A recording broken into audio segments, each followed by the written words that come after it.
À croire que vous avez peut-être plein de questions à poser à nos deux invités sur les Jeux Olympiques et les Jeux Paralympiques. Eh bien, vous faites bien, puisqu'ils vont essayer en tout cas de répondre à toutes les questions que vous vous posez avec Julien Lecaux. Salut Julien, comment ça va? Salut, bah écoute, ça va en pleine forme. Alors toi, tu vas surtout travailler sur les Jeux Paralympiques, j'allais dire dans quelques semaines, mais en fait, tu travailles aussi déjà dessus quand même dès maintenant.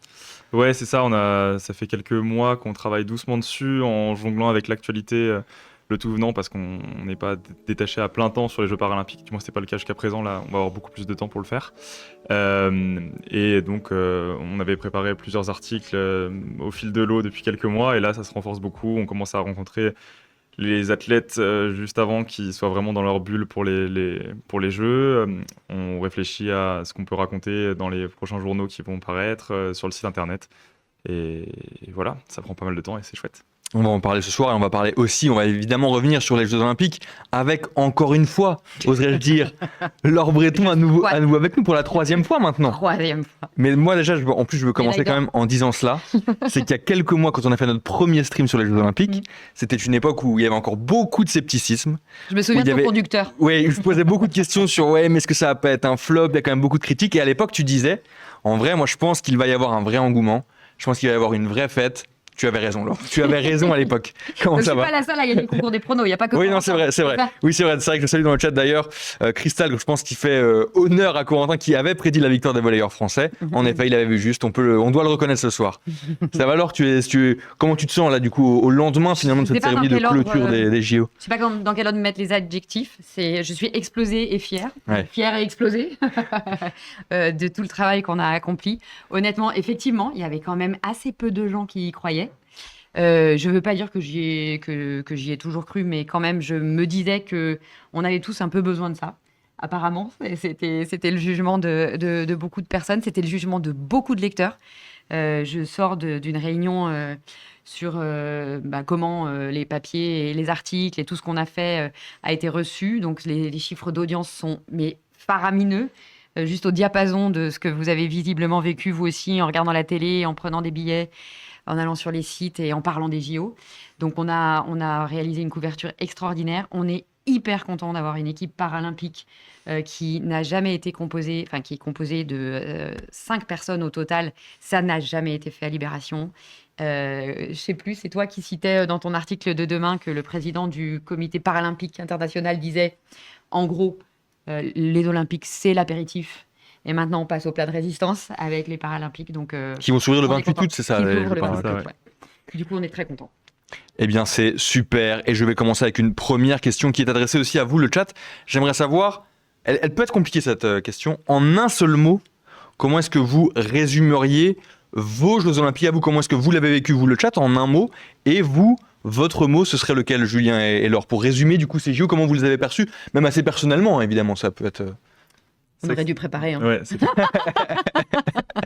On n'a pas préparé. Moi, je dirais magique. Moi, j'adore le sport. Depuis que je sais qu'il y a les Jeux Olympiques à Paris, c'était quelque chose que j'avais en tête et je me disais que je voulais en être. J'ai pu voir pas mal d'épreuves et c'était totalement à la hauteur de mes espérances. Et il y avait un peu de magie dans tout ce que j'ai vu, dans tout ce que j'ai vécu, que j'imaginais depuis des années. Et j'avais peur avant les Jeux. Je me souviens que je me disais, mince, ça se trouve, ça va passer trop vite, je vais pas en profiter totalement, peut-être que je vais être déçu tellement j'ai mis d'attente sur tout ça. Et au final, non, c'était largement au niveau que j'attendais, j'ai vibré, j'ai été ému par moments et c'était trop bien, donc magique. D'ailleurs, avant d'avoir ton mot, Laure, je vois que Camillette nous dit magique également. Pour elle, c'est aussi son mot qui revient. Caradoc nous dit succès inespéré. Yanamat, lui, dit il y a quand même eu pas mal de scandales. Alors, tu peux évidemment préciser aussi les choses auxquelles tu fais référence. Et toi, alors, ton mot, Laure, quel est-il pour résumer ces JO qui ont été aussi très intenses, du coup, pour toi, de par ta fonction aussi Ouais. Écoute, moi, je crois que je dirais un mot qui correspond à la fois à ce qu'on a vécu à l'intérieur et ce que j'ai l'impression qu'on a tous vécu à l'extérieur, c'est ensemble. Ouais. Et ça nous a fait un bien fou à l'intérieur et à l'extérieur. Donc c'est peut-être, je sais pas si vous savez, mais ils ont changé la devise qui est en latin des Jeux Olympiques, c'est Situs Altus Fortus, plus haut, plus loin, plus fort. Et ils ont rajouté, il y a une dizaine d'années, je crois, ou peut-être à Tokyo, enfin je me souviens plus. Bref, ils ont rajouté un mot en latin, c'est communitaire. Et donc en français, c'est ensemble. Alors je ne fais pas la com ni du COJO ni du CIO, mais moi c'est ce que j'ai ressenti. J'ai ressenti qu'il y avait, j'aime pas les allusions ou en tout cas les mots qui ont une consonance un peu religieuse. Donc je parlerai pas de communion parce que c'est pas ça que j'ai vécu. Moi j'ai eu l'impression qu'on avait envie d'être ensemble. Et c'est quand même la plupart du temps, voire tout le temps, le sport qui permet ça. Et c'était aussi marrant de voir à Libération, on va pas se mentir, c'est pas un quotidien sportif, c'est pas un quotidien. On fait beaucoup de culture, on fait beaucoup de jus de crâne, on fait beaucoup de politique. Donc en fait, il y avait une forme de.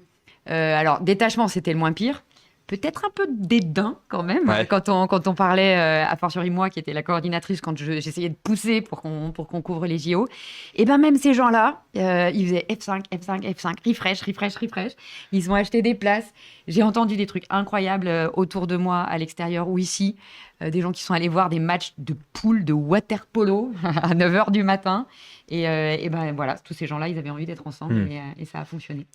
Il y a Yann Amat, alors avant de aussi retourner peut-être au rayon des succès et des bonnes nouvelles, qui du coup précise un petit peu ce qu'il sous-entendait par le fait qu'il y avait eu beaucoup de scandales aussi dans ces JO-là. Il nous dit il y a eu des morts sur les chantiers qui sont d'ailleurs complètement passés sous silence médiatique, des salaires indécents de certains, alors qu'il y a eu plein de bénévoles, des SDF déplacés, pour ne citer que ces exemples.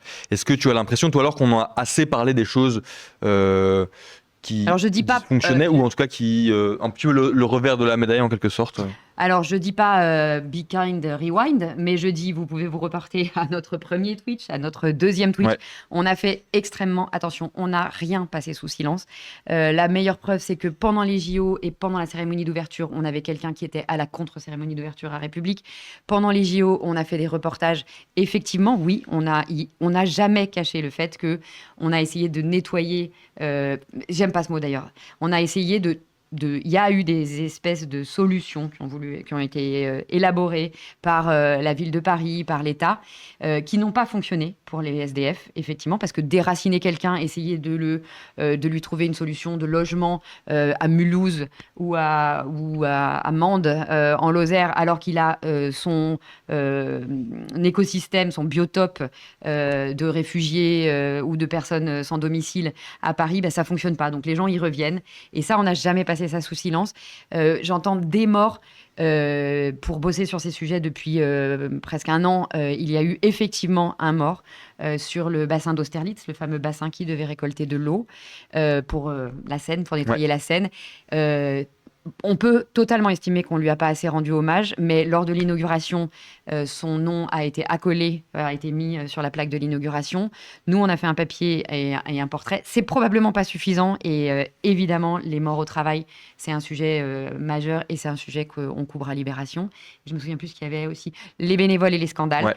Ouais. On a parlé, et l'argent, on a parlé des hausse de salaire en janvier ou en février, je me souviens plus, que le COJO s'est octroyé. On a dit que ça nous semblait énorme. Le COJO a répondu, on aime ou on n'aime pas la réponse, mais le COJO a répondu, c'est les salaires dans les comités d'organisation des autres JO. Donc pour avoir les meilleurs, on est obligé de s'aligner. Je suis pas d'accord avec ce point de vue et c'est de l'argent, mais c'est là où je voulais venir, c'est de l'argent privé. L'argent public, il est sur la Solidéo et sur les bâtiments et sur les trucs qu'on a construits. Et dernière chose, les bénévoles. Je ne sais pas si vous avez lu, j'espère, un super papier qui était de quelqu'un qui était au service mode de vie, qui était allé les voir juste avant les JO, et pour leur dire pourquoi vous êtes là, est-ce que ça va, comment vous allez vous en sortir pour votre logement, etc., etc. Et puis samedi, on a fait Jean-Baptiste Chabran, qui est un journaliste du service Actu, plutôt spécialisé dans les questions sociales, qui en a interviewé 5. Alors, on peut dire 5, c'est pas assez sur les 40 000 qui seront sur les Paralympiques et les Olympiques. Sauf qu'il n'y en a pas un. Il n'y en a pas un qui est mécontent. Ouais. Ils remplissent tous pour les JO de 2030 dans les Alpes, quasi. Oui, alors c'était des gens qui ont dû se loger, c'était des gens à qui le COJO n'a donné qu'un repas par jour et un pass Navigo. Mais moi, j'ai fait beaucoup d'épreuves comme toi. Je les ai trouvés absolument formidables. J'ai trouvé c'était le premier visage qu'on trouvait sur les sites et ils avaient une espèce d'emballement. Voilà. C'est pas bien, mais c'est aussi le principe des JO. Les volontaires sont bénévoles. Les gens qui ont joué le jeu savaient quelles étaient les règles et apparemment, ça a bien fonctionné. Et d'ailleurs, c'est les mêmes volontaires qui vont aussi bosser sur les Jeux paralympiques ou on sait pas ou... Ça, je t'avoue que je sais pas du C'est une tout. grande Ok. partie. Ok. D'accord. On dit qu'il y en a 40 000 en tout et il y en a 15 000 qui font, si je me souviens des chiffres, 15 000 qui étaient sur les... Donc c'est beaucoup. C'est des gens Ok. qui rempilent Ok. et qui sont contents de remplir. Il y avait une question, alors je sais pas si l'un de vous aura la réponse sur... on parlait des personnes qui ont travaillé sur les chantiers des Jeux Olympiques et donc quelqu'un, Cana Sucrose, pardon, je sais pas si je prononce bien ton pseudo, qui nous demande: bonjour, est-il vrai que le nombre d'accidents du travail durant les JO était 4 fois inférieur à la moyenne des chantiers en Île-de-France? Oui, dans le BTP. C'est le chiffre, encore une fois, si on refait les enquêtes, et Dieu sait si elles ont été faites, elles ont beaucoup été faites par Mediapart, elles ont été faites par Politis, et on arrive quand même à, parce que le COJO s'était doté d'une charte sociale qui était comment on dit, pas des réglementations, mais en tout cas des objectifs que le COJO s'était fixé socialement et notamment sur les accidents du travail. Cette charte sociale était présidée par Bernard Thibault, l'ancien leader de la CGT. Et voilà, alors on peut considérer qu'il s'est fait brainwasher ou en tout cas qu'il s'est fait JO-washer, j'en sais rien. Mais les chiffres sont là. Sur les chantiers de la Solidéo, on a divisé par 4 dans le BTP, on a divisé par 4 les accidents du travail. On peut aussi dire que la surveillance était sur les chantiers de la Solidéo et qu'il y a eu beaucoup de chantiers qui ont été délégués et qui ont été en sous-traitance. Et que là, ces chiffres-là, je reconnais, on n'a pas les chiffres. On ne sait pas ce qui s'est passé. Mais voilà, il faudra probablement peut-être faire plus d'enquêtes. Et en tout cas, sur les chantiers officiels, c'était divisé par 4. Sur la popularité de ces Jeux Olympiques qui aussi s'est retrouvée dans le nombre de billets vendus. On a vu un record absolu avec 9,5 millions, je pense, de billets vendus pour ces Jeux Olympiques. La question aussi maintenant qu'on se pose, et c'est à toi que j'ai envie de la poser, Julien, est-ce qu'on peut s'attendre à ce que cet engouement, cette immense popularité qu'ont connue les Jeux Olympiques, est-ce qu'on peut les retrouver pour les Jeux paralympiques ou pas? Déjà de faire autant que sur les Jeux Olympiques, c'est toujours un peu compliqué parce que les Jeux Olympiques, c'est le gros vaisseau. On l'a vu quand les places ont été mises en vente. Sur la plupart des épreuves, tout le monde s'est jeté dessus. Sur les Paralympiques, quand ça a été mis en vente, ça a été beaucoup plus poussif. Avant les Jeux Olympiques, il y avait à peu près 1 million de billets qui avaient été vendus. Et ce million de billets, c'est le chiffre des organisateurs. Il est un petit peu flou parce qu'il englobe beaucoup de billets qui ont été achetés par les collectivités locales, par des partenaires, etc., pour faire venir des scolaires, pour faire venir une entreprise qui fait venir ses salariés, ce qui n'était pas le cas pour les Jeux Olympiques. En revanche, il y a une conférence de presse aujourd'hui de l'organisation qui devait faire un peu le point sur cette billetterie, sachant que ça fait depuis le début des Jeux, qui disait que il y a pas mal de monde qui voyait l'engouement des Jeux et ne pouvant pas acheter de tickets ou ne trouvant pas ce qu'ils voulaient ou n'étant pas disponibles sur ces dates-là, commençaient à se rabattre sur la billetterie paralympique. Et donc sur la quinzaine pendant les Jeux, il y a 400 000 billets qui ont été vendus pour les Jeux paralympiques. Et on voit aujourd'hui qu'il y a pas mal d'épreuves qui sont complètes, qui sont souvent les épreuves, soit dans les lieux un peu iconiques. Par exemple, il y a le CC Foot qui aura lieu à l'endroit du beach volley. Ils vont recouvrir le... Ah ouais, donc sous la tour Eiffel, enfin, pas la Exactement, tour pardon, Eiffel, ouais. Près de la tour Eiffel, où ils vont recouvrir le sable d'un terrain en dur, et c'est là-dessus qu'il y aura le CC Foot, c'est quasiment complet. L'escrime l'escrime fauteuil et le para-taekwondo, qui sont au Grand Palais, dans le cadre magnifique qu'on a tous vu à la télé, c'est complet aussi. Et après, il y a quelques épreuves, souvent sur les rencontres un peu les plus importantes, par exemple les finales de basket fauteuil, les finales de tennis à Roland-Garros, qui sont déjà complètes. Pour les matchs des premiers tours, des matchs de poule, c'est encore pas tout à fait le cas. Ouais. Mais c'est en train de prendre. Ouais, là, on voit concrètement dans les faits que les Jeux Olympiques, en tout cas, ont joué et jouent déjà sur la billetterie des Jeux paralympiques, quoi. C'est ça, ouais, ça a eu un vrai effet porteur et ils essaient de miser dessus dans les prochains jours, prochaines semaines. Déjà sur les derniers jours, je trouvais qu'au début des Jeux Olympiques, je pensais voir plus de spots pour parler des Jeux paralympiques. C'était pas trop le cas sur France Télévisions et autres. Et ces derniers jours, on voyait qu'il y en avait de plus en plus. Il y a une campagne de pub qui est en train de tourner. Même si on regarde un peu l'attitude du comité d'organisation, ce matin, il y avait Marie-Amélie Le Fur qui devait être sur France Info, je crois. Donc, qui est la patronne du comité, enfin, celle qui, je sais plus son présidente, voilà, du comité paralympique français. Il y avait Tony Stanguet et Nantenin Keita, qui est une des deux porte-drapeaux, qui était sur France Inter. Après, c'est une conférence de presse en début d'après-midi où ils conviaient tous les journalistes. Enfin, ils sont en train de mettre le paquet pour remplir les épreuves qui ne sont pas remplies. Mais voilà, ça se fait petit à petit. Et dans tous les cas, même si on en restait là aujourd'hui, par rapport à... je pense par exemple au basket fauteuil, une finale à Bercy devant 12-13 000 personnes, c'est fou. Je pense au tennis fauteuil, où j'étais allé voir les finales de tennis fauteuil à Roland-Garros. Les hommes, c'était sur un tout petit court à part, il devait y avoir 50 personnes. Les femmes, c'était 200 grands max sur le court Châtrier. Là, a priori, le Châtrier est plein, donc c'est 15 000 places. C'est vraiment des... Des énormes enceintes. Ouais, c'est des énormes Mhm. enceintes. Donc, faut les remplir et c'est le cas pour certaines épreuves, il faut que ce soit le cas pour le reste. Mais ça, c'est en cours. Les organisateurs, c'est les mêmes. Le comité d'organisation, il est des JOP, des Jeux olympiques et paralympiques. Et ça, c'est relativement nouveau.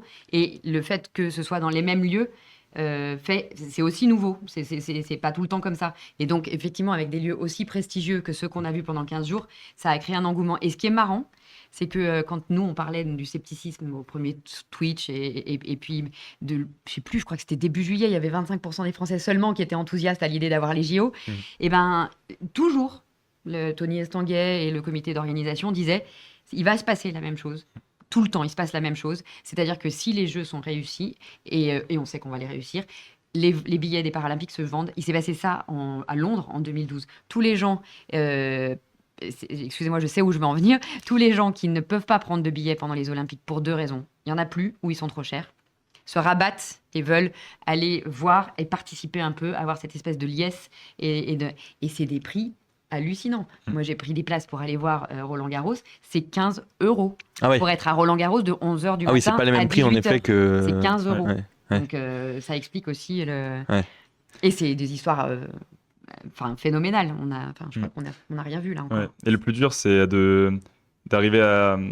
En fait, on va voir souvent des sports parce qu'on connaît les athlètes. Moi, j'adore le basket. Je voulais à tout prix aller aux Jeux Olympiques, voir le basket parce que je connaissais les joueurs, etc. Et sur les Paralympiques, ce qui est plus compliqué, c'est qu'on ne connaît pas forcément les visages. Donc, tout l'enjeu pour nous, dans les prochains jours, prochaines semaines, c'est de faire connaître ces personnes-là. Et puis, après, c'est aux gens de s'intéresser aussi. Ouais. Mais je pense que dès qu'il y a un peu des stars, des personnes auxquelles on s'identifie, c'est beaucoup plus simple d'avoir envie d'y aller.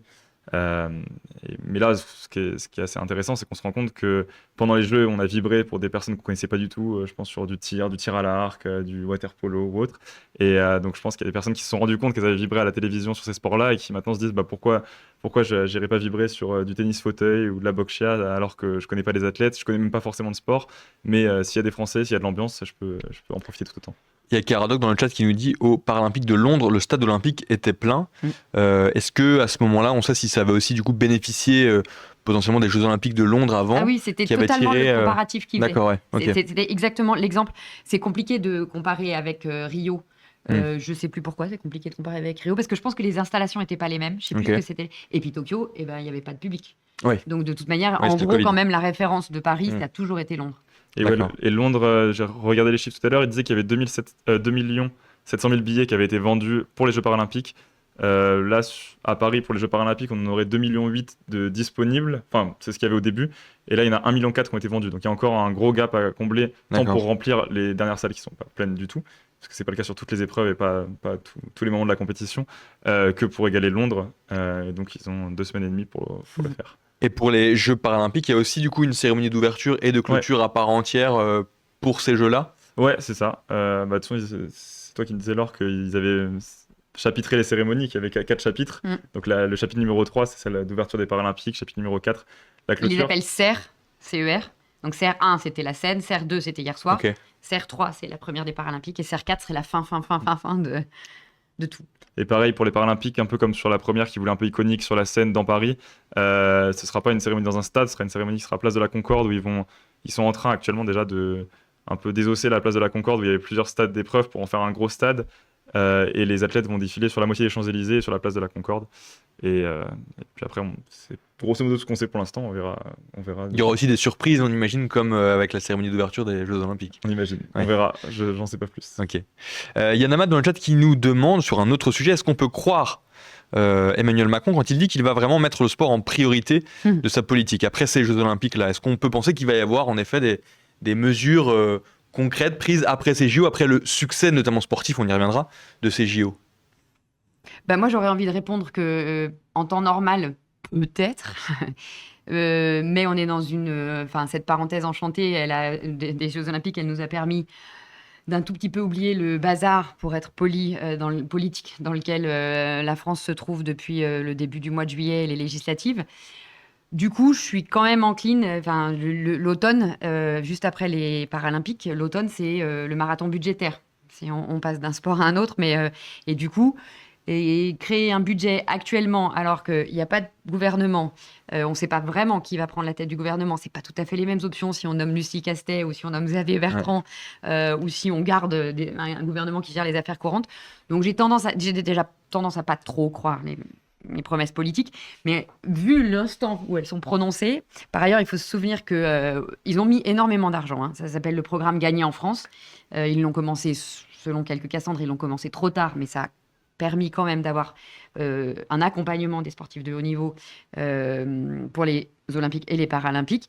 Mais quand il s'est agi de trouver quelques petites coupes au mois de janvier, au moment du précédent remaniement, on a coupé dans le budget du ministère de l'Éducation et des Sports. Ouais. Donc, Oui, il y a donc des ça montre que la variables. priorité, Il faut être très, très attentif. Et pour le coup, D'accord. le service politique, je sais, a commencé à travailler sur ce sujet et espère sortir quelque chose avant les Paralympiques pour dire où en sont les promesses. Eh bien, on en parlera ici. Autre question de AOL29. Chouette de voir tous ces sports qu'on ne voit pas souvent à la télé, mais c'était assez surprenant de voir, donc grâce aux Jeux Olympiques, mais c'était assez surprenant de voir si peu de diversité sociale. Y a-t-il eu des places attribuées aux quartiers défavorisés? Il semble que c'était quand même les Jeux des privilégiés. Alors, c'est les Jeux qui s'appellent les Jeux de Paris 2024, mais une grosse partie de la compétition s'est déroulée en banlieue, en vrai, puisqu'on avait deux des principaux sites qui étaient le Stade de France et le CAO, le Centre aquatique olympique qui se trouve à Saint-Denis. Et tous les départements, il y en avait en Seine-et-Marne, il y en avait en Val-de-Marne, il y en avait dans les Yvelines, je ne les connaissais pas tous les départements de banlieue, ont mis en place un système qui s'appelait la billetterie solidaire, qui a été évidemment beaucoup plus travaillé et beaucoup plus fourni pour la Seine-Saint-Denis, qui est le département le plus pauvre de France. Et donc, en fait, en Seine-Saint-Denis, oui, je suis d'accord. C'était vu le prix des billets et vu aussi l'argent qu'il faut pour venir à Paris quand on est un étranger. Oui, c'était des jeux de privilégiés, c'était des jeux principalement de blancs à l'intérieur des stades. Et on a retrouvé la banlieue où les gens racisés aux marges des enceintes. C'était eux qui s'occupaient de la sécurité, c'était eux qui s'occupaient de la restauration. Et ils ont fait un job incroyable. Moi, je les ai trouvés incroyables et sur les différents sites. Mais pour pallier quand même, et pour essayer de faire bénéficier le plus de monde possible, par exemple, la Seine-Saint-Denis, j'ai pas les chiffres pour les autres départements, avait près de 200 000 billets. Ils avaient acheté 200 000 billets qui ont été distribués à la population selon des savants dosages, des enfants de CCAS, des familles suivies par les travailleurs sociaux, des EHPAD, des résidences solidaires pour les seniors. Voilà, il y avait donc ça fait 200 000 et ça fait 10% de la population. C'est pas assez. C'est évidemment pas assez. Et ça pouvait pas compenser. Mais ils ont essayé de... La Seine-Saint-Denis a fait ça, mais Paris a fait ça. Et l'État a fait ça. Donc en fait, en tout, je sais plus combien ça fait. Mais ça fait... Ils ont essayé de faire venir aux Jeux Olympiques, notamment sur la cérémonie d'ouverture et de clôture, des gens qui en étaient éloignés. Ok. Je voyais aussi tout à l'heure dans le chat que ça a commencé à parler un petit peu de la Seine. Alors la Seine, on en a énormément parlé. Et on en parlait Il faut aussi. que tu saches que c'était 75% de notre premier Twitch. Ah oui. Ouais. Mais j'ai l'impression que ça a continué dans tout média confondu. Ouais, J'ai ouais. l'impression que les gens vraiment parlent énormément de ça. Et là, Vous avez tous envie de plonger, c'est pour ça. Hein. Mais j'ai plus le message exact, mais je crois que c'était encore un message un peu réticent. En tout cas, qui semblait dire que voilà, par rapport à la Seine, ça avait été compliqué. Mais finalement, ce pari qui était fou, et on s'en rappelle aussi quand on en avait parlé dans le premier stream, notamment avec Sylvain, qui disait voilà, c'est quand même fou qu'ils aient pas pensé à un plan B. Voilà, on se disait bon, ça va peut-être être Alors très quand on a chaud. fait le deuxième, ils avaient un plan B pour le marathon de nage libre et le 10 km. Et c'est marrant parce que Estanguet dit, alors il répète un peu, hein, il est en boucle, il a 3 ou 4 éléments de langage, je pense qu'il est quand même assez fatigué, mais il dit que ça a été son plus grand stress. Ouais. Il dit qu'il n'a pas dormi les nuits d'avant les triathlons et que vraiment, en gros, la cérémonie d'ouverture, même pas mal. En revanche, réussir à tenir cette promesse-là, c'était le plus difficile.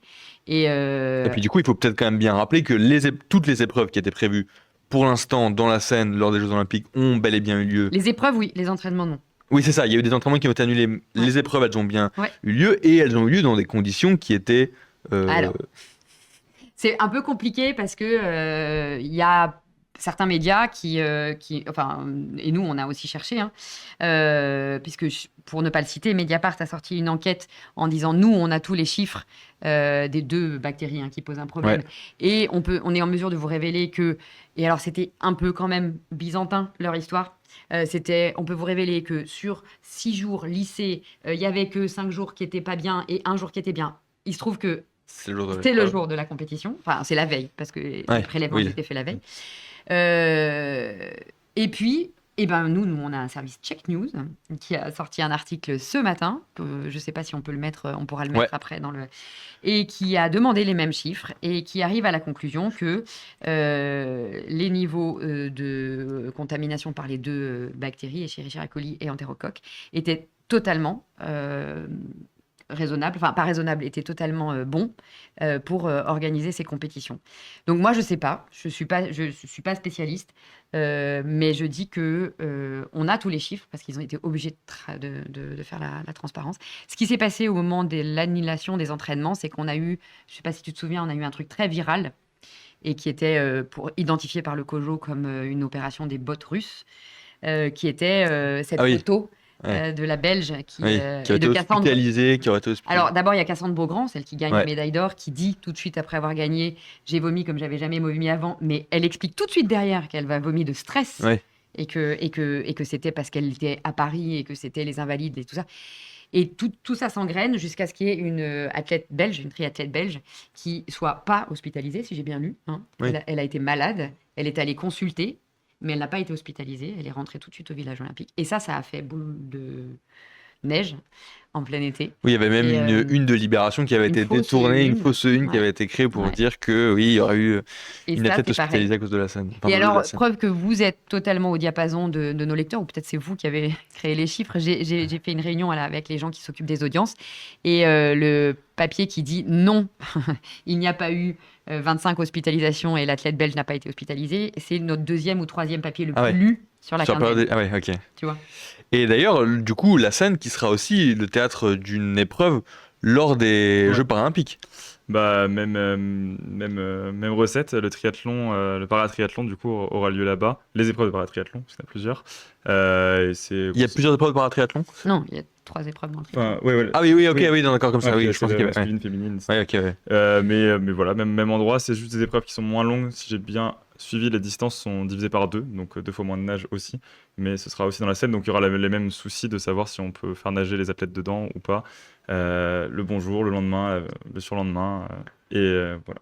Ouais, ce sera vraiment les mêmes questions, les Ouais. mêmes interrogations qu'on a eues pendant les Jeux Olympiques, quoi, finalement. C'est ça, donc il faudra voir comment ira la météo à ce moment-là. Ouais. Et puis on verra bien. C'est en fin août, donc il devrait toujours faire beau. Mais bon, on a vu pour la cérémonie d'ouverture que c'était pas vraiment le cas. Ouais. donc, une surprise.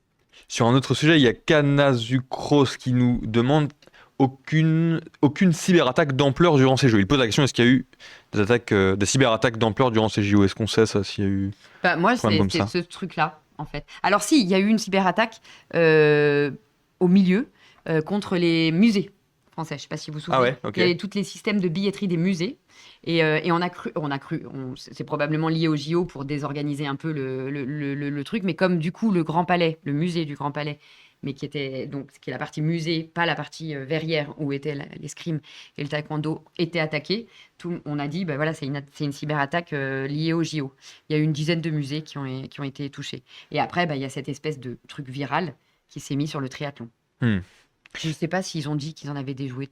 Ok. Ouais, j'entendais ce matin à la radio, où il faisait un bilan un peu sur tout ça, et il disait que c'était moins, il y en avait eu moins que ce qu'ils imaginaient, même si ça pouvait encore avoir lieu. Enfin, c'est le principe, c'est qu'on ne sait pas ce qui va sortir, on ne sait pas à quel Ouais. moment, on ne pouvait pas prévenir que Libération allait se retrouver Oui. parodiée, utilisée. Ouais.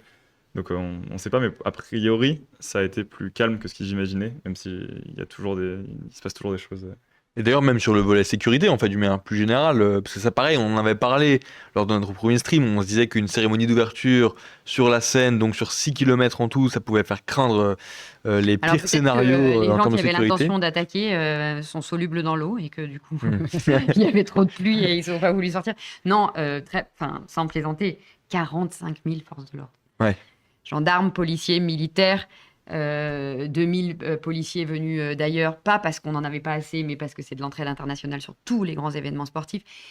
Honnêtement, la presse internationale, juste avant la cérémonie d'ouverture olympique, disait que c'était un déploiement militaire, enfin un déploiement de forces de l'ordre qui n'avait jamais été vu depuis la Deuxième Guerre mondiale. Un déploiement dans les rues de Paris qui ressemblait à ça. Donc en fait, voilà. Et puis c'est des gens qui ont renoncé, les flics, les gendarmes, tout ça, ont renoncé beaucoup à des vacances. Ils ont obtenu des primes, hein, mais du coup, il y avait une ambiance. Enfin, je sais pas si vous êtes baladé dans Paris, moi, ça m'a fait halluciner. Les flics qui se prenaient en selfie avec les supporters, qui avaient les grosses mains en mousse des volontaires et qui disaient par là, par là. Je dis pas du tout que les problèmes sont résolus, parce qu'il y en a un sacré paquet avec les forces de l'ordre.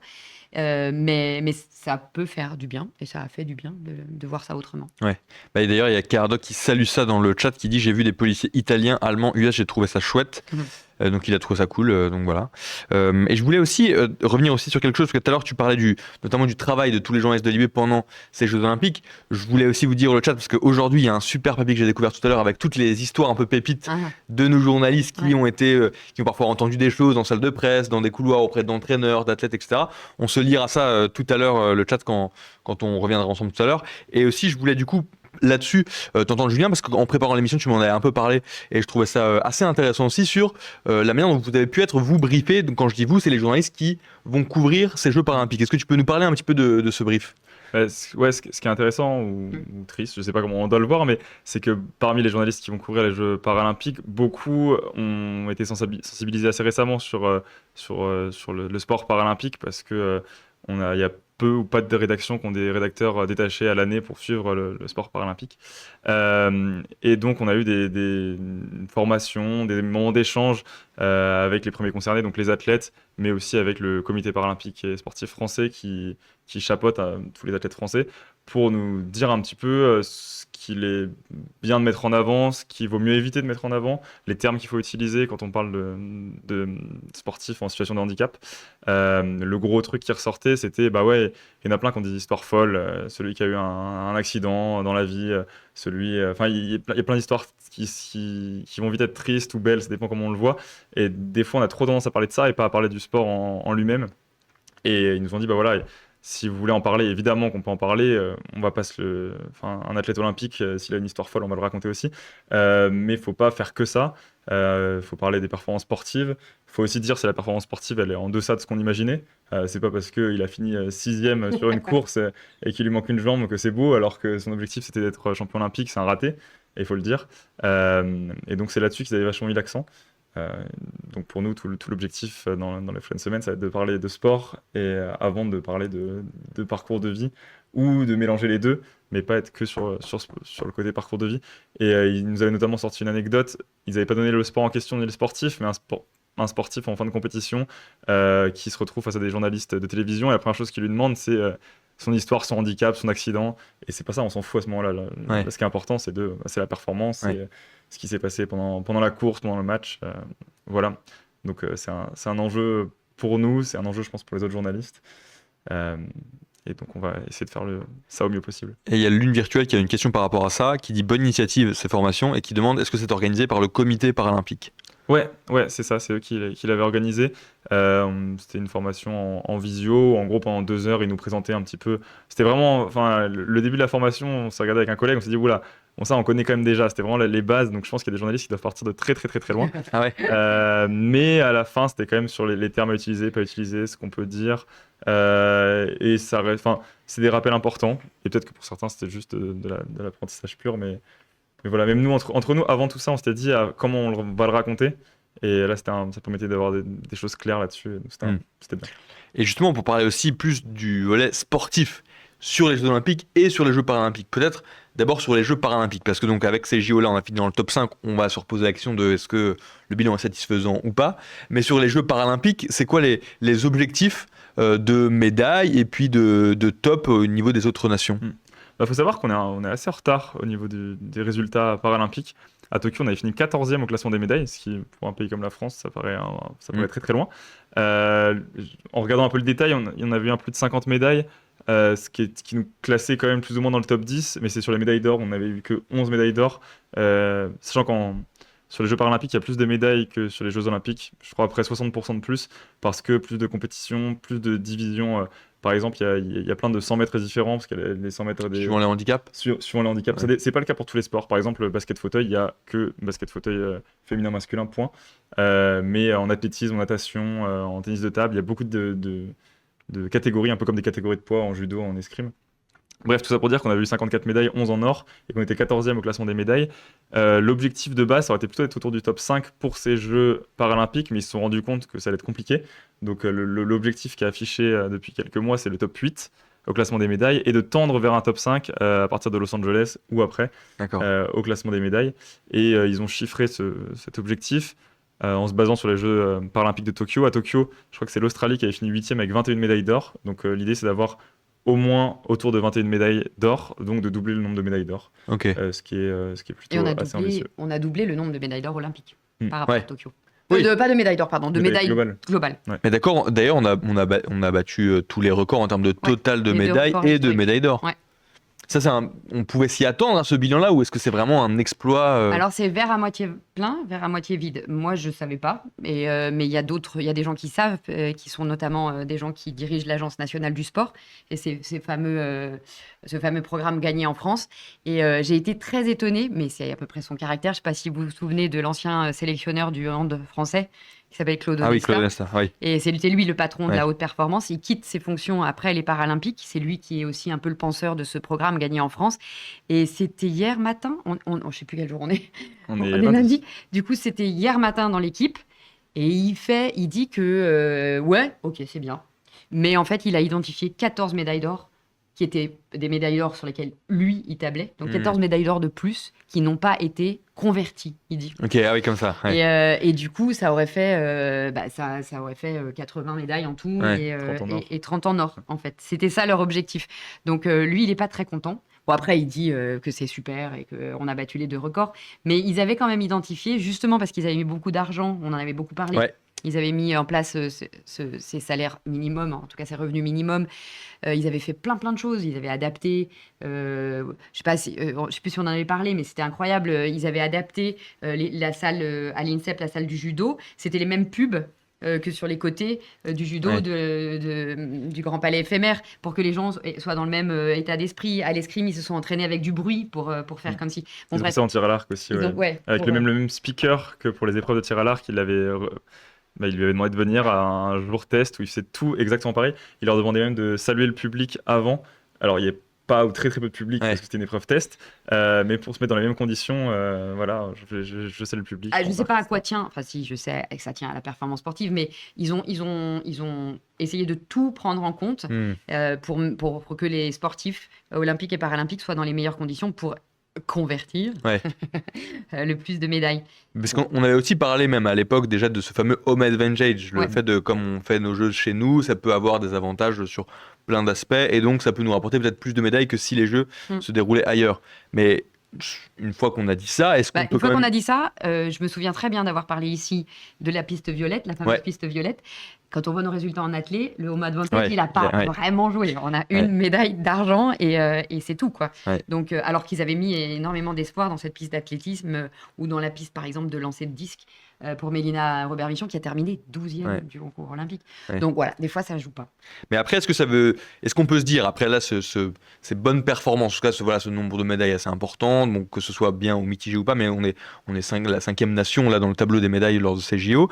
Est-ce qu'on peut se dire qu'il va y avoir une potentielle continuité quand même avec les prochains Jeux Olympiques, ou est-ce que le fameux home advantage du coup est quelque chose de trop important et qu'en fait ça va très vite retomber et qu'au prochain JO, on va peut-être se retrouver avec des bilans comme à Tokyo par exemple. Alors Tokyo, en plus, c'était un accident, donc ils espèrent pas retomber au niveau de Tokyo. Mais moi, j'ai l'impression que la comparaison, elle continue avec Londres 2012 et que, mais il y a une différence, c'est que en fait, tout l'argent qu'on met, il porte pas forcément ses fruits sur l'Olympiade sur laquelle on avait mis tout cet argent et que ça fait des petits entre guillemets et puis ça fait plus de licenciés et puis ça fait plus d'engouement et puis donc ça peut mais il y a une différence entre nous et la Grande-Bretagne et qui est très très nette depuis 2012, c'est que nous on a un côté on sait on dit la France c'est un pays de l'universalisme, et ben en sport c'est pareil, c'est-à-dire qu'on continue à sponsoriser ou en tout cas à mettre de l'argent public sur tous les sports, alors que par exemple les Pays-Bas ou la Grande-Bretagne, ils en ont spoté 3 ou 4 et ils mettent tout l'argent là-dessus. C'est pour ça que vous avez, je sais pas combien de médailles des Pays-Bas et de Grande-Bretagne en cyclisme. Ouais. Ils ont tout mis dessus. Et nous, on continue à... Alors, les pas sympas, ils disent, bon, nous, on continue à saupoudrer. Mais en vrai, c'est peut-être pas si mal que ça Oui, de continuer à subventionner ouais. Un peu tous les sports, un quoi. peu Ouais, tous les sports et tous les Et athlètes. il y a ça au niveau des Paralympiques aussi. On avait fait un sujet avec David, un de mes collègues, Qui est sur, accrédité, qui est accrédité que aussi. vous lirez à la Voilà. fin du Ouais. mois d'août. Sur le financement, les athlètes paralympiques qui peuvent avoir plus ou moins de mal à se financer parce qu'ils ont les mêmes problématiques que les athlètes olympiques, avec en plus le fait que c'est des sports qui sont moins médiatisés, voire pas médiatisés du tout, donc moins de sponsors, moins d'argent, etc.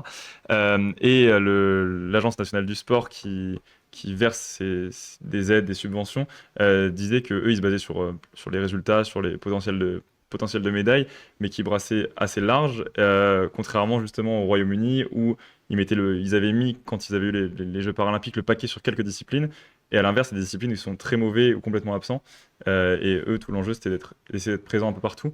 Et Marie-Amélie Le Fur, donc la présidente du comité paralympique français, nous avait dit qu'elle avait identifié des médailles potentielles dans 20 disciplines sur 22. Est-ce que ce sera le cas? Je ne sais pas. Mais donc l'idée, c'est vraiment d'avoir beaucoup de médailles, certes, mais des médailles un peu partout. Donc Ouais. je pense que là, les deux comités se rapprochent. Et c'est dans quelle discipline pour les Jeux paralympiques où on a peut-être le plus de chances de va sur médailles 22, ou... vas-y. 20 sur 22. Non, mais sur lesquelles on se démarque peut-être le plus, on est les plus favoris. en fait, il y a un gros. Ce qu'il nous avait expliqué, c'est que si on prend l'athlétisme, la natation et le cyclisme piste et sur route, on a déjà une proportion énorme des médailles. C'est-à-dire, il y a 22 disciplines, mais il y a, je sais plus, quelque chose comme 50-60% des médailles qui sont que sur ces 3 sports-là. Parce que, comme en natation, on a vu Léon Marchand qui a gagné 4 médailles d'or ou 5 médailles d'or. Les sports collectifs, il n'y a qu'une médaille d'or pour tout le sport collectif. Point. Et donc, ça, c'est les disciplines les plus porteuses. Nous, sur le cyclisme, on est plutôt très bon. On avait eu pas mal de médailles d'or, d'argent, bronze à Tokyo, et là ça va être encore l'objectif. Au championnat du monde, pareil, on a énormément de médailles. Natation, on en a beaucoup aussi. Athlétisme, un peu comme pour les Olympiques, on en a, donc, contrairement à juste une pour les Jeux Olympiques, mais peut-être un petit peu moins. Et puis après, l'idée, c'est d'avoir des médailles un peu partout, parce que c'est l'objectif qui est affiché. Ouais. Mais s'il y a une discipline à suivre pour les médailles, a priori, ce serait le cyclisme, où on devrait en avoir un petit paquet. Ok. Il y a une question de Cana Sucro sur, on disait là, du classement des nations en termes de médailles pendant ces JO, et qui dit, est-ce que terminer devant la Grande-Bretagne et l'Allemagne, est-ce que c'est pas là la réussite principale de ces JO? Ah, on a la première nation européenne. Oui. Ça, c'est nouveau. C'est la première. Ça fait partie un peu des objectifs ou finalement c'est un peu anecdotique? Après, tu lis, c'est tellement drôle parce que tu peux le lire comme tu veux. Et moi, Ouais. quand j'ai vu arriver cette stat, je me suis dit, tiens, ça doit être un peu piloté quand même par l'Élysée. Parce Ouais. que ils avaient le somme de ne pas être montés plus haut que 5, alors que 5, c'était l'objectif. Donc, ils se sont dit, tiens, comment on communique autrement? Ouais. Ah, non, On est la c'est première nation européenne. Donc, ça m'a fait marrer. Après, tu peux toujours voir midi à ta porte. Hein. Tu dis qu'on a fait nos objectifs en judo, parce que c'était un peu réparti. Pardon. Ouais, excusez-moi. Et puis tu dis, bah ouais, en natation, c'était quand même tout centré sur un mec. 4 or, un bronze, c'est... Voilà. Donc, il y a toujours moyen de trouver quelque chose de positif ou de négatif à ce tableau. Maintenant, on parle d'ailleurs un peu plus du bilan sportif. J'ai une question pour vous, le chat, et pour vous aussi, Laure et Julien. Pareil, je ne vous l'ai peut-être pas préparé celle-ci. S'il y avait une médaille, ou en tout cas un titre à retenir vraiment encore plus que les autres, J'espère qu'on n'a pas le même. français ou pas français, J'en ai plein. est-ce qu'il y a quelque chose qui se démarque? Et pour vous aussi, le chat d'ailleurs, est-ce qu'il y a Je parle en une premier. image, Si un t'en as athlète, plein, je une parle en athlète, premier. un titre ou une médaille, pas forcément un titre olympique, ça peut être aussi une médaille d'argent ou de bronze, que vous retenez particulièrement pour l'histoire qui est associée, pour l'image ou peu importe la raison. Quelle est cette médaille que vous retenez particulièrement? Alors moi, j'ai toujours adoré les Jeux Olympiques, je les ai toujours suivis, même s'il y avait du décalage horaire. Mais depuis Tokyo, je suis une fan inconditionnelle de la compétition par équipe mixte du judo. Je trouve que c'est extraordinaire et qu'il devrait y avoir des compétitions par équipe mixte dans toutes les disciplines. Et j'en parle, je suis fatiguée, mais j'en parle, j'ai un peu la chair de poule, parce que c'était, je sais pas si vous vous souvenez de cette fin de compète, on est au Japon, on a une équipe incroyable, les Japonais, c'est la première fois qu'on joue, et ils ont été battus par les Français. C'était déjà Teddy Riner, c'était déjà Roman Dico, c'était déjà Clarissa Benedou. Et je me souviens de cette compétition en me disant, waouh, un mec, une fille, un mec, une fille. Et puis on y va. Et puis si ça marche pas, il y a ce fameux match Golden Score avec la roulette. J'avais trouvé la dramaturgie de ce truc génial. Voilà, petite incise personnelle, j'ai voulu prendre des places pour cette compétition et j'avais pas assez d'argent. Et ces places sont parties extrêmement vite. Du coup, on a resuivi et ça m'a refoutu les poils. C'était incroyable parce qu'en plus, on est mené. Oui, la finale est assez épique aussi. 2-0, 3-1. Ouais. C'est Benjamin Gaba qui était un peu la surprise. Benjamin Gaba qui nous remet là-dessus. Et Clarisse, la roulette. Ouais. Qui s'arrête sur plus de 90 kilos. Enfin, c'était une journée incroyable. Donc moi, ça, c'est vraiment mon kiff. Et j'en mets une deuxième, je suis désolée. J'ai bien aimé énormément de choses. Mais honnêtement, le jeu de Armand Duplantis, qui arrive, avec le record du monde, qui gagne sa médaille, puis qui se dit, tiens, je vais faire le record du monde, et qui attend le 3e essai pour le passer. J'ai trouvé quand même c'était une soirée incroyable. Alors avant d'avoir ton moment, Julien, je vais peut-être même compliquer ta tâche en te disant que ceux que je vais citer dans le chat, peut-être que tu n'auras pas le droit de... Non, je rigole, ça sera évidemment ton moment. J'aurais bien mis le judo en plus. Dans le chat d'ailleurs, il n'y a pas de judo. Il y a Nico Pradicin qui nous dit l'argent du basket à 3. La finale m'a traumatisé, mais c'est vrai quel moment en plus dans cette discipline hyper spectaculaire qui a accroché beaucoup de monde. Nawal Paris qui nous dit la finale de Iman Relif. C'est vrai qu'on en a beaucoup parlé en plus de Iman Relif. Pas forcément pour de bonnes raisons. La pauvre, elle a aussi pris un peu dans la tourmente. Si, on en a parlé pour de très belles raisons. Elle a gagné. Oui, c'est ça. Le triplé français au BMX nous dit lune virtuelle, ça va être un sacré moment aussi. Quelle surprise. C'est celui que j'allais dire. Du coup, ce moment, pour toi, Julien. En fait, je trouve que tous les moments qui sont partagés, c'est les plus beaux. C'est quand, même dans les sports individuels, ce qu'on retient, c'est quand l'athlète va courir, serrer dans ses bras sa famille, son compagnon, etc. Le judo par équipe, j'avais adoré pour ça, parce que le fait qu'ils soient tous ensemble. Le judo, de manière générale, c'est un sport qui marche très très bien. C'est super excitant. Il y a ce fait qu'à tout moment ça peut tomber, ça peut être fini, mais par équipe ça avait un côté encore plus dramatique, encore plus beau quand c'est partagé. Et le BMX c'était ça, le fait qu'ils passent la ligne tous les trois, que le premier se retourne puis le deuxième, alors tout ça dans un instant de seconde, et c'était tellement beau, et de les voir, ils savaient même plus trop ce qu'ils devaient faire, ils sautaient les uns sur les autres. Il y en a un qui a pris son vélo, qui l'a jeté dans le public, enfin pas dans le public, mais qui l'a vraiment jeté. Je trouve ça vraiment trop beau. Et les 3 drapeaux à la fin. Les 3 drapeaux français qui montent, c'était incroyable. Donc celui-ci était vraiment très très beau. Il y a Cana Sucrose dans le chat qui lui nous parle de la médaille d'or du lutteur cubain, Mirail Lopez, et de l'admiration de la salle pour lui avec son 5e titre consécutif en lutte à 43 ans, et cette image iconique aussi où il embrasse ses chaussures et les pose sur le tapis, au centre pour son dernier combat. Ludwig 272 nous parle aussi de Simone Biles et son retour. C'est vrai que c'était très très attendu ça, le retour de Simone Biles. Pourquoi j'ai pas cité Simone Biles ? Je suis fatiguée.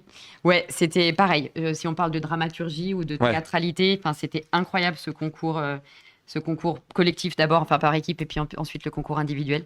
C'était fou. Elle est. Moi, je la trouve extraordinaire. J'étais hyper contente de voir que c'était elle qui tenait le drapeau hier, le drapeau quand ça passe de Paris à Los Angeles. Et ouais, elle est. Je la suis depuis avant Tokyo. Et donc, du coup, Tokyo, quand elle décide de pas continuer à concourir pour ce truc qui s'appelle les twisties là, qui est une perte de repères dans l'espace quand ils sont soit sur les barres, soit sur la poutre, et que l'équipe la soutient, et que et cette espèce, c'est pas vraiment une traversée du désert, elle s'est vraiment éloignée de la compétition de haut niveau et tout ça. Il y a une histoire folle, toute son histoire avec ses parents addicts à la drogue, adoptés par ses grands-parents. Les scandales de violences sexistes et sexuelles dans la Fédération américaine de gym. Enfin, elle porte énormément de choses sur ses toutes petites épaules. Elle fait 1m42. Et je la trouve formidable. Et on a, enfin, je sais pas si vous avez suivi, mais allez lire les articles de Julie Lassalle, qui était l'accréditée sur la gymnastique, qui était une gymnaste d'assez bon niveau elle-même. Et vous verrez qu'elle a fait un truc incroyable. Elle a même livré à manger à Simone Biles. Il y a même une vidéo de ça, de livraison de cookies à Simone Biles. Voilà. Donc on a une histoire, Libé a une histoire particulière. On a cru qu'elle allait créditer dans sa story sur Instagram, qu'elle allait créditer Libé, puis qu'on allait tout exploser. Bon, elle a cité et elle a remercié Julie, et c'était déjà un super beau moment. Je vous montrerai cette vidéo, le chat, juste après. Il y a aussi Chris. Donc, on parle beaucoup de la finale de judo mixte dans le chat. On parle aussi du ping-pong. Et c'est vrai que ça, j'ai l'impression que ça a pris aussi une belle hype en France, grâce entre autres aux frères Lebrun. Parce que là, c'est vrai qu'on nous parle du coup des 2 médailles de bronze du coup de Félix Lebrun en individuel et puis de la médaille de bronze aussi par équipe. J'ai l'impression que le ping-pong a aussi été pas mal suivi, qu'il y a eu un peu une ferveur pour cette discipline qui est pas toujours hyper suivie, qui est même parfois un petit peu moquée comme ça pour rigoler, un peu une discipline de camping parfois quand on imagine un peu le ping-pong. Et là finalement le tennis de table a été bien mis en avant, quoi. Ouais. Mais je pense qu'on s'est rendu compte, comme plein d'autres disciplines, que c'était ultra spectaculaire. Ouais. Et moi, j'étais surpris à quel point, à la télé, ça rendait bien, c'était trop intéressant à suivre. Et qu'on comprenait un peu les subtilités de ce qui se passait, de la tension qu'il y avait dans la salle. Après, évidemment, ce que je disais tout à l'heure sur les Paralympiques, dès qu'il y a un visage qui incarne, ça intéresse. Là, ça fait 1 an qu'on parle des 2 frères qui, en plus de ça, ils sont vraiment trop Et puis en forts. plus, c'est le même visage. C'est le même visage. Dupliqué. C'est incroyable. Donc là, il y avait cette attente autour d'eux. Ils ont confirmé les attentes. Il a 17 ans, il est super jeune, donc c'est toujours plus fort, je trouve, quand c'est quelqu'un qui est très jeune, parce qu'on se dit, waouh, c'est un peu monsieur tout le monde. Peut-être que il y a plein de choses, je pense, dans leur histoire qui ont fait qu'à la fin on s'y intéressait. Et puis ils sont allés loin. S'ils s'étaient fait sortir au premier ou deuxième tour, on aurait beaucoup moins vibré. Mais là, il y avait tous les ingrédients pour que ça marche. Et en plus, il y a pas mal de matchs qui étaient assez tôt dans les journées, soit le matin, soit en début d'après-midi. Ce qui fait que ça marchait pas sur les pieds du judo, qui était souvent vers 18h, de l'athlète-natation à 20h. Donc je pense qu'il C'est un vrai olympique qui vous parle. Ouais. Il avait Oui, il y avait les 2 écrans. Il avait le C'était dur à suivre. en multi-écran. D'ailleurs, moi je pense que là ça n'a pas été dit dans le chat, mais moi je pense qu'au moment le plus intense c'était quand même Léon Marchand c'est sur le papillon où il remonte Milak. Ça c'est quand même une sacrée image aussi, quoi. Avec en plus, moi je revois la scène, le plan de Milak qui tourne la tête et qui voit du coup Léon Marchand arriver faire sa remontée, et 1 heure plus tard il va chercher une autre médaille d'or en bras. Ça c'était quand même assez aussi exceptionnel, quoi. Je pense qu'il y avait peut-être une petite frustration sur la première course qu'il avait faite, où il était tellement large qu'on n'a pas stressé, quoi. C'était beau et c'était trop fort, médaille d'or en natation, on est content, mais il n'y avait pas eu de stress, c'était juste la routine, quoi. Il avait gagné sa médaille, même lui d'ailleurs dans son attitude après la nage, pas que sur celle-ci d'ailleurs, il avait un côté, voilà, j'ai fait mon travail et puis place à la suivante. Et sur celle-ci, il y avait justement le côté tension, c'était incroyablement bien filmé avec la caméra le long de l'eau. Et puis on se dit au dernier virage que les commentateurs disaient non, il peut revenir encore, et intérieurement on se disait que c'était pas possible, qu'il avait trop de retard, et le voir revenir petit à petit comme ça et le croquer sur la fin, c'était D'ailleurs, c'est des moments, on a vu beaucoup de vidéos notamment tournées sur les réseaux sociaux, des moments d'ambiance et de joie dans les fan zones. Ça, moi, je m'y attendais pas non plus, en fait, à ce qu'il y ait une telle ferveur dans des fan zones, que ce soit au Club France, à la Villette, et même un peu partout en France. Puisqu'on est donc, les derniers chiffres, c'était 4,5 millions, mais c'était sans le dernier week-end de personnes qui sont passées par les fan zones. Ah oui, 4,5 millions de personnes par les fan zones. Ouais. Ah ouais. Et 400 000, c'est aussi, donc 10% de ces gens étaient en Seine-Saint-Denis, puisqu'il y avait 3 immenses fan zones, dont le parc Georges Valbon, qui était plein à craquer tous les soirs. Et ils s'y attendaient pas non plus. Enfin, ils s'y attendaient pas. Après, maintenant, ils font un peu les. On s'attendait à tout, on vous avait bien dit. Mais là, je crois quand même, ça les a énormément surpris, en fait. Et sur le Club France, moi, j'y étais allé le 3e jour des compétitions. Et c'est marrant parce que j'ai l'impression je suis retourné plus tard et d'avoir vu 2 visages du Club France. Moi, quand je suis allé, c'était vraiment les puristes, des gens qui étaient. C'était lundi. Au bout de 3 jours. C'était des gens qui étaient habillés en drapeau, aux couleurs de leur pays, de la tête aux pieds, souvent la France, qui avaient des billets pour toutes les épreuves. J'avais eu vachement de mal à trouver quelqu'un qui n'avait pas de billets. Et c'était assez calme, on n'est pas du tout les uns sur les autres, il restait des billets pour tous les jours, et j'avais mis dans mon article qu'ils avaient dit quelques mois avant, au niveau de l'organisation, que ce serait l'endroit où tout le monde voudrait être. Et intérieurement, j'ironisais. Je disais, c'est très chouette, c'est très bien, mais c'est pas plein non plus. Et après, en fait, dans les 2-3 jours après, ça a commencé à se remplir, et après, en fait, ça se remplissait, mais 7 jours après, on n'avait pas de ticket, quoi. Il fallait prendre pour les tout derniers jours. Et tu dis que c'est plein pour les Paralympiques. Et pour les Paralympiques, alors ils font un Club France un peu plus petit. Là, de mémoire, c'était 25 000 personnes en même temps qui pouvaient être dans le Club France. Sur les Paralympiques, ce sera 5 à 6 000, ils ne savent pas encore exactement. En gros, les espaces extérieurs seront fermés ou en majorité fermés, et sera beaucoup sous la halle de la Villette.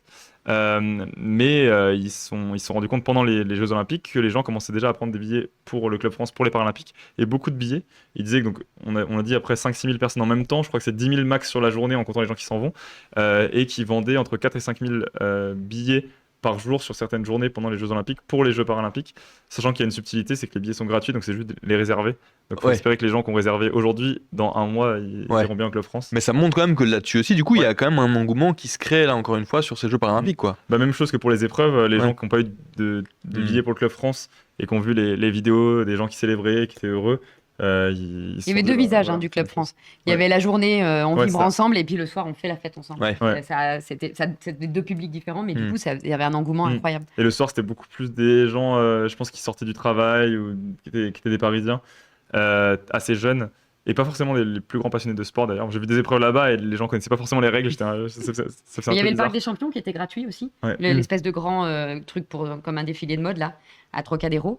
Et ça ouvrait à 16h. Et moi je suis passée, je sais plus quand, au milieu de semaine dernière. Et à 13h, il y avait la queue là, qui faisait tout le tour de Chaillot. Et pour juste voir des athlètes qui montraient leur... Bon, alors d'accord, toute l'équipe de France de natation y est allée torse nu. Donc forcément, c'était peut-être un jour où il y avait plus de monde, j'en sais rien. Mais non, mais il y avait des Slovènes qui dansaient avec des Polonais. C'était rigolo. J'ai trouvé que c'était bien l'esprit olympique pour le coup. J'ai une dernière question aussi sur les suites et les conséquences que pourraient avoir ces Jeux Olympiques là sur la suite et sur notre rapport au sport d'une manière générale. Est-ce que c'est trop tôt pour anticiper potentiellement le fait que voilà, dans différentes disciplines, dans différentes fédérations, il y ait plus de licenciés, il y a un attrait retrouvé pour le sport et pour certaines disciplines en tout cas. Et si on disait qu'on répond pas et qu'on dit aux gens qu'il faut lire Libération demain matin, c'est l'angle de la une de demain. On vous montrera d'ailleurs la une juste après. Mais moi, tu l'as déjà ? Là, d'ici une demi-heure, je pense qu'on l'aura, donc je pourrais la montrer dans... Moi, je l'ai pas, hein. Il a des infos que j'ai pas. Peut-être que j'étais trop ambitieux. Et je pense, juste pour revenir sur cet enjeu on voit des sportifs à la télé, on a envie de faire la même chose, on s'inscrit. Il y aura clairement un effet, ça paraît logique. Dès que la France va loin dans une compétition de foot, il y a plein de gens qui s'inscrivent au foot. Elle est déjà là, l'engouement sur les fédérations de ping-pong. Depuis le début 2023, depuis le début de le Brinmania, il y a déjà un pic je peux en parler très personnellement. Ma fille a décidé de faire du ping-pong à cause des frères Lebrun. Ah ouais. Et elle s'est inscrite. Ok. Mais du coup, sur les Paralympiques, je pense que cet enjeu il sera encore plus gros parce qu'il y a plein de personnes qui sont en situation de handicap qui se disent que le sport c'est pas pour elles, qu'elles peuvent pas, et même de clubs d'ailleurs, ça, c'est une autre grosse problématique, qui ne se sentent pas capables d'accueillir des personnes en situation de handicap parce qu'ils savent pas faire, parce qu'ils pensent que ils n'ont pas les créneaux ils n'ont pas les personnes formées pour. Donc là, il y a un gros travail de formation qui est en train d'être fait, qui doit continuer après, on espère. Mais je pense que les Jeux Paralympiques auront cet intérêt-là de personnes qui vont regarder la télé, voir des personnes qui sont en situation de handicap, qui ont parfois le même handicap qu'elles, et qui vont faire des choses incroyables, et qui vont se dire, bah oui, c'est possible aussi. Et j'espère que c'est là qu'il y aura la plus grosse hausse en pourcentage d'inscription dans les clubs. Et Lune Virtuelle qui nous dit il y a toujours eu un effet JO sur les sports d'habitude peu médiatisé. Je le constate moi-même dans mon club d'escrime. Merci pour ton retour personnel, Lune Virtuelle, et merci beaucoup à tous les deux, Laure et Julien, d'avoir été avec nous ce soir pour faire le bilan de ces JO, se projeter un petit peu. Tu sais, il y avait celui-là, mais là, ils n'arrêtaient pas d'en faire un autre. Ils font comme ça aussi, il y a le truc de... Ouais, ça c'est super, ouais. J'ai trouvé que c'était l'économie de moyens, ça fait un cœur. Hop. Le joli geste. C'est coréen, c'est ça ? Je crois que ça vient de là. J'ai découvert assez récemment, je suis un peu en retard aussi. Mais merci beaucoup en tout cas d'avoir été avec nous ce soir. Alors le chat, restez avec nous. Je libère Laure et Julien et après on se retrouve pour notamment vous renvoyer vers les articles de Libé qu'on a pu mentionner. Et voilà. Et merci beaucoup du coup d'avoir été avec nous. Laure pour la 3e fois encore ce soir. Merci. Allez, c'était super. Soirée. Merci beaucoup. Merci beaucoup. Au revoir.